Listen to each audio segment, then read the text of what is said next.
Bonjour à tout le monde. Aujourd'hui, c'est le 1er novembre 2025. Aujourd'hui, nous faisons le bilan de deux passages que nous avons étudiés. On a fait le décryptage de Jean, chapitre 3, le verset 16. Et on a fait aussi l'analyse de Jean, chapitre 15, verset 1 jusqu'au verset 17.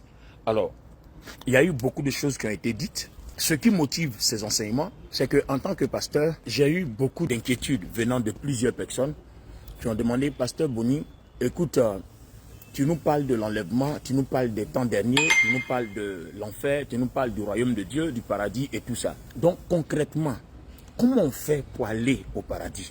Parce qu'on nous dit, si on n'aime pas son prochain, on ne peut pas être sauvé. Mais comment on va aimer notre prochain? Comment on fait pour être sûr qu'on est en train d'aimer notre prochain? Au moins, on a l'assurance de notre salut.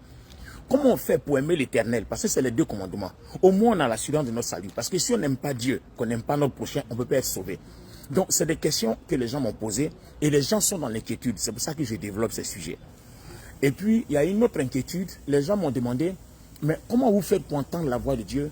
Comment vous faites pour manifester la puissance de Dieu? Comment vous faites et puis quand vous priez pour les gens sont guéris? Bon, on veut savoir tout ça. Donc, c'est fort de toutes ces questions que les gens nous ont posées que j'ai prié le Seigneur et le Seigneur m'a fait la grâce de donner l'enseignement sur le décryptage de Jean 3,16 et puis sur l'analyse de Jean chapitre 15, les versets 1 jusqu'au verset 17. Alors, on a retenu quoi? Car Dieu a tant aimé le monde qu'il a donné son Fils unique afin que quiconque croit en lui ne périsse point mais ait la vie éternelle. Ça, c'est ce qui est écrit dans Jean 3,16. Et dans Jean 15, versets 1 à 17, il est aussi écrit que je suis le cep et vous les sarments. C'est Jésus qui parle. Jésus dit qu'il est le cep et nous, toi et moi, nous sommes les sarments. Nous qui avons cru en lui, nous qui sommes connectés en lui, nous sommes les sarments. Et il dit, tout sarment qui ne porte pas de fruits, il coupe. Donc si Jésus est le cep, que nous sommes les sarments, comment on doit faire pour porter du fruit pour ne pas qu'il nous coupe? Et il dit, tout sarment qui porte du fruit, on le monte, c'est-à-dire on le purifie pour qu'il soit davantage béni. Donc comment faire pour devenir un sarment qui porte du fruit? Il dit, si vous portez du fruit, que vous portez du fruit en abondance, le Père sera glorifié. Il dit, si vous n'êtes pas connecté à moi, sans moi, vous ne pouvez rien faire. Et puis il dit aussi, si vous prouvez ainsi en portant du fruit que vous êtes mes disciples, alors tout ce que vous demanderez au Père, toutes vos prières, tous vos besoins seront exaucés. Donc en fait, quand on est chrétien, il y a une façon, il y a un moyen pour que tous nos besoins, toutes nos prières soient exaucées. C'est être un sarment connecté au cep qui porte du fruit en abondance. Et il dit, comment porter du fruit? C'est de demeurer en moi. Si vous demeurez en moi, que je demeure en vous. Et puis il dit à la suite, si vous demeurez en moi, que mes paroles demeurent en vous. C'est un fait. Et puis il dit encore, si vous obéissez à mes commandements, en fait tout ça c'est la même chose, hein. Demeurer en lui, demeurer dans ses paroles, obéir à ses commandements. Et puis il dit, quel est mon commandement? C'est que vous aimez les uns les autres. En fait tout ça c'est la même chose, demeurer en lui, obéir à ses commandements, et puis s'aimer les uns les autres, tout ça c'est la même chose. Si on fait ça, on est en train de porter du fruit. Alors aujourd'hui nous faisons le bilan 1. Comment comprendre tout ça sur le terrain, c'est-à-dire dans la vie chrétienne? Tout ce qu'on a dit, cep, sarment, porter du fruit, demeurer dans ses commandements, demeurer en lui, qu'est-ce qu'on fait? Alors, numéro 1, il faut que vous compreniez d'abord que celui qui est le cep, qui s'appelle Jésus-Christ, il est juste. Donc, si le cep est juste, on attend que les sarments connectés soient aussi justes, que les sarments connectés vivent la vie du juste. Alors, permettez-moi que je vous donne quelques versets bibliques. Nous allons ensemble scruter les Écritures pour faire le bilan 1. Alors, je m'en vais tout de suite dans le psaume chapitre 11, verset 7. Il est écrit, car l'Éternel est juste, il aime la justice. Donc l'Éternel est juste, il aime la justice. Le Seigneur Jésus dit dans Jean 15, 1 à 17, si vous demeurez en moi, que je demeure en vous, comme moi, j'ai demeuré dans mon Père et mon Père a demeuré en moi. Donc il est écrit ici que le Père dans lequel il a demeuré et le Père qui a demeuré en lui est juste. Et le Père là aime la justice.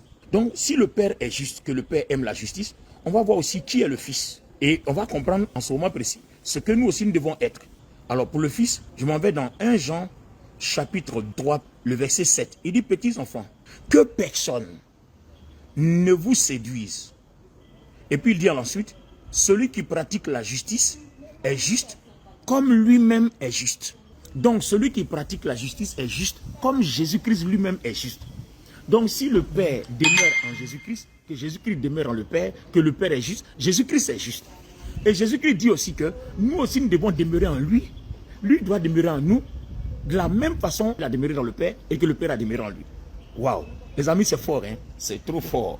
Donc, en fait, la vie chrétienne, ce qu'on appelle les chrétiens, c'est des gens qui sont devenus justes parce qu'ils ont eu la foi en Jésus-Christ. Alors, je vais vous donner quelques versets. Aujourd'hui, c'est le bilan. Donc, le bilan va nous donner de vrais indicateurs. Regardez par exemple ce que 1 Jean, chapitre 3, le verset 10 dit. Il dit, c'est par là que se font reconnaître les enfants de Dieu et les enfants du diable. Et puis il dit ensuite, quiconque ne pratique pas la justice n'est pas de Dieu, non plus que celui qui n'aime pas son frère. Donc quiconque qui pratique la justice est juste, et quiconque ne pratique pas la justice n'est pas de Dieu. Donc celui aussi qui n'aime pas son frère n'est pas de Dieu. Donc vous voyez que là, il y a un parallèle entre l'amour et la justice. Et si vous vous souvenez, le samedi dernier, quand on a fait le samedi du sport, on a donné les versets bibliques pour montrer que Dieu est amour, il apporte son salut par la justice. Dieu est amour et il sauve par la justice. Et tout ça, c'est bien contenu. Si vous lisez Romains chapitre 3, nous avons été justifiés par la foi au moyen de la justice. Cette grâce que Jésus-Christ nous offre de par l'amour du Seigneur. Donc, bien aimés dans le Seigneur, les versets sont clairs et tout est clair. Il est écrit dans 1 Jean 3, 10 que si nous pratiquons la justice, il y aura une différence entre nous et ceux qui sont du diable. Donc en fait, celui qu'on appelle l'enfant de Dieu, dans Jean chapitre 1, au commencement était la parole était avec Dieu. À tous ceux qui l'ont reçu, on s'en va du verset 11 à 12, il leur a donné le pouvoir de devenir enfant de Dieu. Donc l'enfant de Dieu, c'est celui qui est juste, qui pratique la justice. Comme le Dieu est juste et comme Jésus-Christ est juste, on attend de nous qu'on pratique la justice. Alors, si on pratique la justice, on dit bien, il faut porter du fruit. Donc, si on est connecté à Jésus-Christ le juste, notre nature aussi devient juste. Maintenant, il faut pratiquer la justice. C'est-à-dire, le juste doit porter les fruits de la justice. Alors, regardez, j'ai un verset ici qui nous parle du fruit de la justice. Ça va nous aider avant de revenir dans les fruits de la justice. Regardez dans 1 Jean 1, le verset 9. Il dit, si nous confessons nos péchés, il est fidèle et juste pour nous les pardonner. Alors, dans 1 Jean chapitre 3, le verset 7, petit enfant, que personne ne vous séduise. Celui qui pratique la justice est juste comme Jésus lui-même est juste. Alors, regardez un peu ici, on va parler des fruits de la justice. Dans Jacques, le chapitre 3, le verset 18, il dit, le fruit de la justice est s'aimer dans la paix par ceux qui recherchent la justice. Donc, je crois dans Philippiens, il a parlé du fruit aussi en citant quelques éléments du fruit. Alors, je vais d'abord dans 2 Timothée 2, verset 22, et Paul disait à Timothée, il dit, fuis les passions de la jeunesse et recherche la justice, la foi, la charité, la paix avec ceux qui invoquent le Seigneur. Donc en fait, quand Jean 15 dit, si vous portez du fruit, la justice a ses fruits. Et celui qui marche selon ces fruits-là est juste.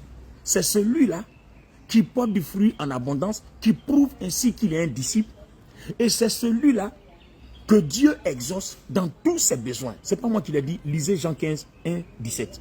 Il dit, si nous portons du fruit en abondance, le Père sera glorifié. Et tout ce que nous demanderons au Père au nom de Jésus-Christ, cela nous sera accordé. Ce n'est pas moi qui l'ai dit, c'est écrit noir sur blanc. Et on sait que Dieu ne ment pas. Ça veut dire que si toi et moi on s'efforce de vivre une vie juste, en produisant les fruits de la justice, en montrant la différence entre nous, enfants de lumière, et les enfants des ténèbres, Jésus dit, il promet encore, outre le fait que le Père exaucera toutes nos prières, il promet encore, il dit, je ne vous appellerai plus serviteur, mais je vous appelle ami. Parce qu'à l'ami, on montre tous les secrets du royaume, tous les secrets du Père, tout ce que le Père m'a dit, je mets à votre disposition. Ça veut dire que dans notre vie chrétienne, on peut aller à une autre dimension, manifester la puissance de Dieu à une autre dimension, à la dimension de la résurrection des morts, à la dimension des prodiges et des miracles où le sida disparaît, le cancer disparaît, on prie pour ceux qui sont atteints d'insuffisance rénale, le Seigneur change leur rein. En fait, c'est des dimensions. Mais il faut pratiquer ta justice jusqu'à atteindre la dimension où tu deviens ami de Dieu. Donc porte du fruit jusqu'à ce que tu arrives à une dimension où le Seigneur Jésus-Christ t'appelle son ami. Vous avez vu, quand Dieu a appelé Abraham son ami, parce qu'Abraham portait ses fruits-là, il n'y avait plus de secret. Il a béni Abraham. Abraham était riche, Abraham était puissant, Abraham était fort, il gagnait ses guerres. Il était tellement riche, il était excusez-moi de l'expression, il était richichiste. C'était fort. Donc en fait, la vie chrétienne ne consiste pas je crois en Jésus, je vais à l'église, je paye ma dîme, je fais mes offrandes, je fais tout ça. Mais il faut que tout ça ait un fondement. Le psaume 97. Le fondement du trône de Dieu, c'est la justice et l'équité. Or, quand vous parlez d'équité, le synonyme d'équité, c'est ça. C'est la paix, c'est la joie, c'est la bonté, c'est la droiture. Et puis tout ça, sous cet ensemble-là, forme ce qu'on appelle la vérité. Donc l'équité, c'est le fait de s'arranger pour trouver ce qu'il faut pour que quelqu'un ne soit pas mal apprécié, mal jugé. Je prends un exemple. Je marche avec un ami. Et puis j'apprends que cet ami-là a fait quelque chose. Je raconte ça comme ça. Cet ami-là a fait quelque chose. Si j'apprends que cet ami-là a fait quelque chose, mais les amis, je ne vais pas le blâmer tout de suite. À moi d'aller rechercher ce quelque chose-là. Qu'est-ce qui a motivé mon ami-là à le faire? Tu vois, ce qu'il a fait, ce n'est pas bien. Ce qu'il a fait est mauvais. Mais avant de le juger, avant de le rejeter, je vais aller chercher. Et quand j'ai trouvé les motivations, une fois que j'ai cette vérité en main là, je peux maintenant prendre ma décision. Donc à partir de la vérité, tout caractère, comportement que j'aurai envers lui, motivé par la vérité, c'est ce que Dieu approuve. C'est ça l'équité. C'est ça la droiture. C'est ça l'honnêteté. C'est ça la sincérité. Mais la vie chrétienne, c'est pas dès que tu apprends que quelqu'un est mauvais, tu te sépares de lui. Si c'était comme ça que Dieu jugeait, Dieu n'allait pas nous aimer. Je vous assure les amis. Si c'était comme ça que Dieu jugeait, Dieu n'allait pas nous aimer. Parce que quand tu commets ton péché, pourquoi Dieu ne te tue pas? Dieu s'en va chercher les motivations. Il s'en va dire peut-être qu'on l'a contraint à faire ça. Peut-être qu'on l'a obligé à faire ça. Ou bien peut-être qu'il n'avait pas le choix. On a vu David qui poursuivit, n'avait pas le choix. Lui et ses gens, ils ont mangé les pains qui étaient sur la table de proposition, qui étaient réservés seulement aux sacrificateurs. Ils ont mangé, mais Dieu ne les a pas tués parce que Dieu allait chercher la motivation. Alors les amis, c'est ça, marcher dans l'équité. Donc c'est comme ça que le juste, il porte ses fruits. Alors, je continue dans les versets bibliques pour nous édifier. Ça va nous aider par la grâce de Dieu. Je vais dans Philippiens chapitre 1, le verset 11. Rempli du fruit de justice qui est par Jésus-Christ à la gloire et à la louange de Dieu. Donc, il veut que celui, c'est-à-dire le sarment qui est connecté au sceptre, soit rempli du fruit de la justice. Alors, bien-aimés dans le Seigneur, pendant que vous êtes en train de m'écouter, nous sommes en train de faire le tour de table. On est en train de comprendre qu'en fait, celui qu'on appelle le chrétien, c'est celui-là qui a la nature de Dieu. C'est celui-là qui est en relation avec Dieu. Donc voici les étapes. Hein. Avoir la nature de Dieu. La nature de Dieu, c'est la justice. Dieu est juste. Jésus-Christ est juste. Et si nous sommes les sarments connectés au sceptre qui est Jésus-Christ, nous aussi, nous sommes justes. Donc en fait, de Dieu à Jésus-Christ, il y a la nature de Dieu. D'accord? Et de Jésus-Christ en nous, il y a la même nature de Dieu qui est la justice. Donc c'est le même vêtement, c'est la même lumière, c'est la même chose. Parce que quand vous prenez la justice c'est la lumière. Alors il y a un passage ici qui parle du fruit de la lumière. Je vais vous le montrer tout de suite. Mais regardez bien, je vais vous montrer les différentes étapes. Donc il faut d'abord que nous ayons la nature de Dieu qui est la justice, parce que Dieu est juste dans le psaume 11:7. Dieu est juste et il aime la justice. Donc le juste marche dans la justice. Donc nous avons la nature de Dieu. Quand nous pratiquons la justice, nous avons la nature de Dieu. Donc quand Jésus dit « Demeurez en moi pour que je demeure en vous », c'est-à-dire si vous pratiquez la justice, que vous êtes juste, je demeure en vous. Vous aussi vous demeurez en moi parce que vous êtes connectés au sceptre qui est juste. Donc quand il dit « Demeurez en moi », si nous pratiquons la justice, nous nous aimons les uns les autres. En fait, dans mes rapports avec mon prochain, il va falloir que ce soit la justice qui triomphe au milieu de nous. Parce que aimer son prochain, c'est ça. Tu aimeras ton prochain comme toi-même. Il faut que ta justice triomphe entre ta conscience et toi, et puis entre ton prochain et toi. Ta conscience et toi, c'est quoi? Aimeras ton prochain comme toi-même. Si tu n'as pas appris à t'aimer, à t'appliquer la justice, tu ne peux pas aimer les gens. Parce que vous allez remarquer, la plupart des gens qui sont tout le temps frustrés, tout le temps hypocrites, et puis tout le temps à se plaindre, on m'a fait ci, on m'a fait ça, on m'a fait ça. Si vous remarquez bien, c'est des gens qui ne se jugent pas. Parce que celui qui se juge et qui applique la justice à sa propre conscience, reconnaît que son attitude n'est pas bonne. Tout de suite, l'orgueil commence à être combattu. Donc tu peux combattre ton orgueil, tu peux combattre ta propre fierté en te jugeant toi-même. C'est-à-dire, prends la vérité, prends l'équité, et puis mets devant toi. Ta conscience est là, et puis tu es là. Et puis tu dis, Olivier Bonny, hier là, tu as giflé quelqu'un. Même si la personne l'a mal fait là, est-ce que tu étais obligé de gifler la personne? Donc, ta propre conscience passe devant l'interrogation. Tu es devant ton propre juge. Est-ce que tu étais obligé, c'est vrai, la personne a mal fait, mais est-ce que tu étais obligé de siffler? Est-ce que tu étais obligé d'insulter? Est-ce que tu étais obligé de te montrer injurieux? Est-ce que tu étais obligé de te montrer désagréable? Tu commences à faire toi-même ton propre jugement. Jusqu'à ce que tu découvres la vérité, tu dis c'est vrai, hein? C'est vrai, mais je n'aurais pas dû. Alors tu prends la décision, je m'en vais m'excuser. Et je commence déjà à me repentir devant Dieu. C'est comme ça que la justice commence chez nous. Une fois que c'est facile chez nous, à ce moment précis-là, ça devient facile chez le prochain. Mais celui qui ne reconnaît jamais rien, qui ne se met jamais devant la lumière de la justice, qui ne se met jamais devant le miroir de sa conscience pour sortir et chercher à retrouver la vérité, cette personne-là ne peut pas découvrir ce que c'est que la justice. Et c'est difficile pour cette personne-là de s'excuser devant son prochain. Ça va être vraiment compliqué, les amis. Ça va être vraiment difficile. Alors, deuxièmement, une fois que nous avons la nature de Dieu, il faut avoir une relation. Et cette relation avec Dieu, c'est basé sur les fruits de la justice que nous produisons. Et il dit, pour remarquer qu'on produit les fruits de la justice, il faut s'aimer les uns les autres. Mais les amis, comment tu vas aimer ton prochain? Il faut faire ce qui est juste. Faire ce qui est juste, c'est quoi? C'est se montrer vrai. C'est rechercher la vérité. C'est se montrer sincère. C'est se montrer bon. C'est ne jamais pratiquer le mal. Même quand quelqu'un t'a fait du mal, c'est ne jamais utiliser le mal, se servir du mal contre l'autre. C'est ça l'équité. Parce que tu n'aurais pas voulu que si toi tu te trompes, on te fasse la même chose. Donc il faut que tu sois vrai envers toi-même. Il faut que tu sois sincère envers toi-même et sincère envers les autres. Bien. Donc on a la nature et on a la relation. Et c'est là que se trouve le problème. Alors, cette deuxième partie-là, je crois que dans le message prochain, nous allons montrer les éléments détaillés du fruit de la justice. Aujourd'hui, j'ai parlé seulement d'un peu. Parce qu'aujourd'hui, le but n'est pas ça. Nous sommes au bilan 1. Au bilan 2, nous allons montrer les éléments détaillés de la justice. C'est-à-dire, quand tu es en face de ton frère et de ta soeur, tu réagis comment? Quand tu es en face de toi-même, tu réagis comment? J'ai essayé de parler de ça brièvement un peu. Mais aujourd'hui, je parle de la nature, ça fait premièrement. Je parle de la relation, ça fait deuxièmement. Et je parle de quelque chose d'autre en 3 positions avant d'arrêter le direct de ce matin. Les amis, écoutez-moi. Écoutez-moi s'il vous plaît. Il y a quelque chose que je voudrais partager avec vous. Quelqu'un m'a posé la question. C'est la suite de toutes les questions qu'on essaie de répondre. Comment on fait pour aller au ciel? Comment on fait pour être sauvé? Comment on fait? Ok, on est d'accord. On est d'accord entièrement. Mais, il y a un problème. Pourquoi maintenant, quand on est chrétien, malgré que le Saint-Esprit vit en nous, malgré que le Seigneur, on est connecté à lui, malgré qu'on est juste, on continue de pécher quand même? Bien, ça c'est une question majeure à laquelle toi et moi, on va répondre et ça a toute son importance. Bien aimé, écoutez-moi, c'est la fin du direct d'aujourd'hui. La question a toute son importance. Nous sommes faits de corps, d'âme et d'esprit. Et notre esprit est une entité divine, spirituelle, pour nous permettre d'être en connexion avec Dieu, en connexion avec le surnaturel. Notre âme se situe entre notre corps et notre esprit. Il est comme un arbitre, c'est notre volonté.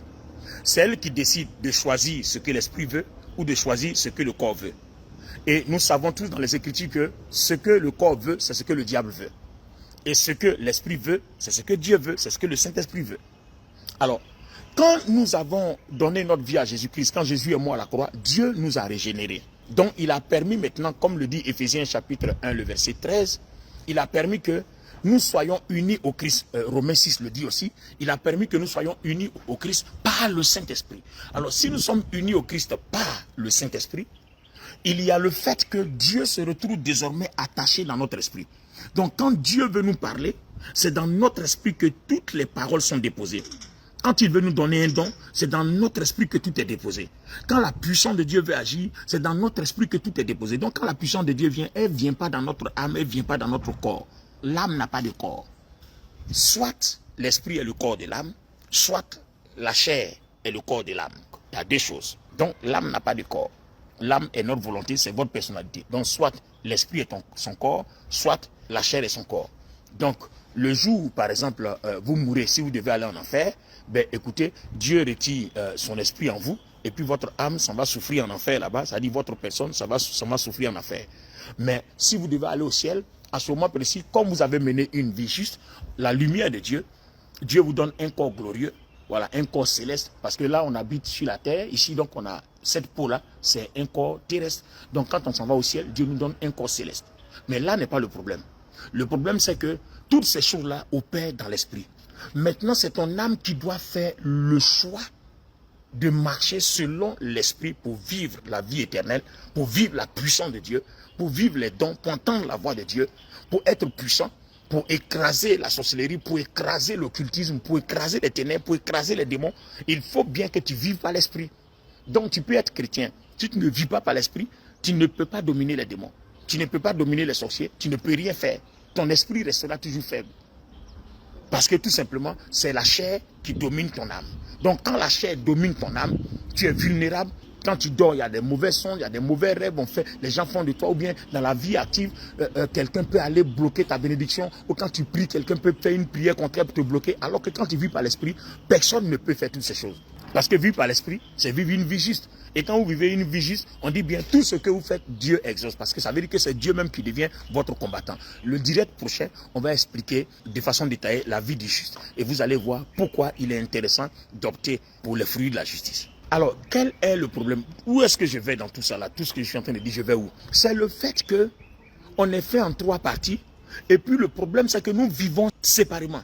C'est-à-dire, ton esprit, ton âme et ton corps vivent séparément. Alors que si ton esprit et ton corps et ton âme vivent séparément, quand ton esprit va exiger quelque chose, c'est pas sûr que ton âme perçoive. Parce que ton corps aussi exige quelque chose.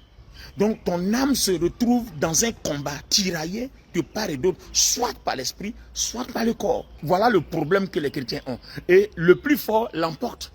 Et le plus fort, si c'est la chair, c'est le péché qui l'emporte. Et si c'est l'esprit, alors c'est la victoire sur les ténèbres qui l'emporte. Maintenant, comment faire pour que cette souffrance-là n'arrive plus? C'est ce que Paul disait dans Romains chapitre 7 à partir du verset 15. Il dit, je veux faire le bien. Mais toutes les fois que je veux faire le bien, je n'y arrive pas. Parce que dans ma chair, il y a une loi qui lutte contre la loi de mon entendement et qui me tire en arrière. Donc, tu me pousses à faire le mal. Et puis après, il dit, gloire soit rendue à Dieu par Jésus-Christ qui me donne la force. Donc, ça veut dire que comme je suis connecté à Christ qui est le juste, alors j'ai cette force-là par la puissance du Saint-Esprit. Comme je mène la vie du juste, alors j'ai cette force-là pour pouvoir produire du fruit et Dieu me soutient et je suis vainqueur. Bien, les amis, écoutez. Quand vous êtes juste, vous avez donc appris à soumettre votre âme et votre corps à l'esprit. C'est-à-dire, dans votre être, esprit, âme et corps, l'esprit ne perd pas à part, l'âme ne perd pas à part et le corps ne perd pas à part. C'est-à-dire, votre âme et votre esprit sont unis à votre esprit. Et quand votre âme et votre corps sont unis à votre esprit, à ce moment précis, vous devenez un, mais dans l'esprit. Donc, vous pouvez devenir un dans la chair, comme devenir un dans l'esprit. Il y a 2 parallèles, il y a 2 voies. Donc, soit vous êtes un dans l'esprit, ou bien vous êtes un dans la chair. C'est pour ça que les non-chrétiens, ceux qui ne sont pas encore chrétiens, ils sont un dans la chair. C'est pour ça que tout ce qu'ils font là, c'est en boîte de nuit, impudicité, fornication, drogue, tabac, alcool, cette vie dévergondée et tout ça, c'est quand vous êtes un dans la chair. C'est-à-dire, vous avez soumis votre âme et votre esprit à votre chair. Donc, votre âme et votre esprit sont unis à la chair. Mais le jour où vous devenez chrétien, vous devez cesser cette façon de vivre là. C'est ce que l'apôtre Paul dit. Il faut unir maintenant votre âme et votre corps à votre esprit. En ce moment précis, l'esprit domine totalement. Voilà le problème. Donc quand vous arrivez à là, vous menez une vie totalement juste. C'est pour ça que 1 Jean 5 dit, celui qui est né de Dieu ne peut pas pécher. Voilà l'explication. Celui qui est né de Dieu ne peut pas pécher parce que celui-là a appris à unir son âme et son corps à son esprit. Or, nous savons que dans l'esprit, le Saint-Esprit est là-bas et tout ce qui est là-bas est puissant, tout ce qui est là-bas est glorieux. Donc, une fois que le corps entre là-bas, il est totalement désarmé, il est totalement purifié, les liens sont totalement anéantis, tout tombe. Je dis tout tombe, tout est totalement anéanti. Voilà la victoire que nous avons. Maintenant, la question, comment unir mon âme et mon corps à l'esprit, puisque Dieu est dans mon esprit par le Saint-Esprit, Jésus-Christ est dans mon esprit par le Saint-Esprit. Comment unir mon âme et mon corps à l'esprit pour que ma vie soit désormais victorieuse, pour que le péché ne me domine plus? Parce que vous savez, une fois je faisais un direct ici, je vous ai dit que quelqu'un peut vivre sans rapport sexuel. Et aujourd'hui, l'explication c'est ça. Celui qui a appris à unir son âme et son corps à son esprit, à ce moment précis, la puissance de Dieu prend le contrôle de l'âme, prend le contrôle du corps, et le corps devient le temple du Saint-Esprit. Mais le corps ne peut pas devenir le temple du Saint-Esprit. Ce n'est pas parce que tu confesses que mon corps est le temple du Saint-Esprit que le Saint-Esprit quitte, il vient habiter dans ton corps. Non, il faut que tu soumettes ton corps et ton âme uni à ton esprit, à ce moment précis-là, le Saint-Esprit prend le contrôle de tout et il purifie tout, il vient s'asseoir. C'est à partir de là que tu as la paix vis-à-vis des démons, vis-à-vis de la sirène des eaux, vis-à-vis des sorciers, parce que quand ils viennent, ils n'ont plus de porte. C'est-à-dire tout ton être est illuminé, corps, âme, esprit, tout est illuminé. Il n'y a plus de porte. Et à ce moment précis-là, quand vous déclarez par la foi, ça arrive parce que vous êtes rempli de Dieu. Vous êtes rempli de Dieu. Vous êtes glorieux de Dieu. Voilà le problème.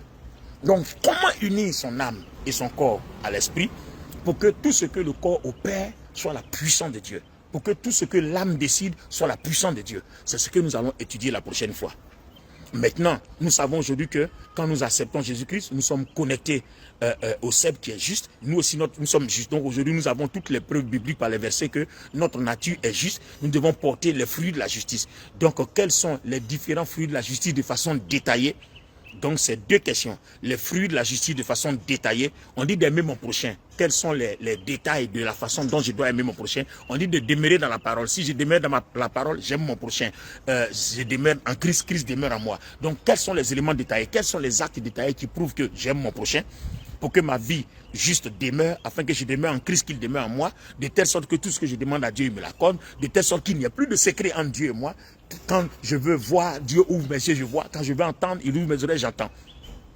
Pour y arriver, comment je fais pour unir donc mon âme et mon corps à l'esprit, pour que esprit, âme et corps soient une personne, que je sois totalement spirituel et que je marche par l'esprit pour avoir la vie?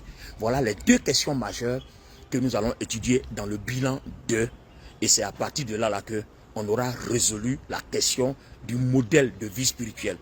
On va se servir entre-temps, plus tard, de Jean 14 aussi et de Jean 16 pour comprendre, il y a de gros mystères là-bas qui vont nous permettre de comprendre tout ça. Alors que Dieu vous bénisse. J'espère qu'en me débrouillant pour sortir les versets bibliques, j'ai pu vous satisfaire. Voilà, je ne peux pas lire tous les versets bibliques, malheureusement, sinon le direct va prendre trop long. Je suis obligé de commenter, paraphraser pour qu'on aille plus vite. Restez abondamment bénis. Demain, dimanche 2, je suis à Abidjan. Si tu veux prier avec moi, je t'invite. C'est à la rue K42, porte 121, boulevard Latry, après Sokosé ou après Lena. Vous trouverez la station Ola, qui était ancien mobile. Vous allez au feu, vous contournez, ou bien si vous êtes à pied ou à moto, vous passez derrière la station. Mais si vous êtes en voiture, vous contournez, vous venez derrière la station où il y a les cours de tennis à côté. Vous allez voir Communauté Source de Vie. L'église est là. Demain dimanche, c'est de 8h à 11h. Restez abondamment bénis. Votre serviteur, votre frère en Christ, le docteur Olivier Bonny, évangéliste, vous a parlé. Merci chez vous et puis à plus tard, soit mardi, jeudi ou samedi prochain. Bye bye.